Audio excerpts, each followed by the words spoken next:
మార్కాపురం జిల్లా పుల్లలచెరువు మండలం గంగవరం గ్రామంలో రాష్ట్ర ప్రభుత్వం ప్రతిష్టాత్మకంగా అమలు చేస్తున్న ఎన్టీఆర్ భరోసా పెన్షన్ పథకంను ఘనంగా నిర్వహించారు. పుల్లలచెరువు మండల టీడీపీ మండల కన్వీనర్ పోట్ల గోవింద్ ఆధ్వర్యంలో ఉదయం నుంచే పెన్షన్ పంపిణీ కార్యక్రమం ఉత్సాహంగా సాగింది.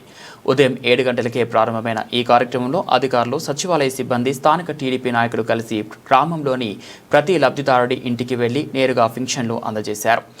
వృద్ధులు, వితంతువులు, వికలాంగులు పెద్ద సంఖ్యలో పాల్గొన్నారు. చంద్రబాబు నాయకత్వంలోని కూటమి ప్రభుత్వం పెంచిన పెన్షన్లు అందుతుండటంపై గ్రామస్తులు సంతోషం వ్యక్తం చేశారు. ఈ సందర్భంగా వృద్ధులు, వితంతువులకు 4,000, వికలాంగులకు 6,000 చొప్పున ఇంటి వద్దనే అందజేశారు. గ్రామంలోని ప్రతి లబ్ధిదారుడికి ఎలాంటి ఇబ్బందులు లేకుండా పెన్షన్లు అందేలా ప్రత్యేక ఏర్పాట్లు చేసినట్టు పోట్ల గోవింద్ తెలిపారు. ఈ కార్యక్రమంలో ఎంపీడీఓ మర్యాదాసు, ఓపీఓ పి మోషే, టీడీపీ సీనియర్ నాయకులు కాకర్ల కోటయ్య, కోయకోకుల ఇదేమ్మ, మేడికొండ లక్ష్మీనారాయణ, సుబ్బారావు, రాధాకృష్ణ, కొలుకులూరి కుమార్, వెనికండ్ల ఏడుకొండలు, కేసనపల్లి బక్కయ్య, సచివాలయ సిబ్బంది, స్థానిక నాయకులు, గ్రామస్తులు పాల్గొన్నారు.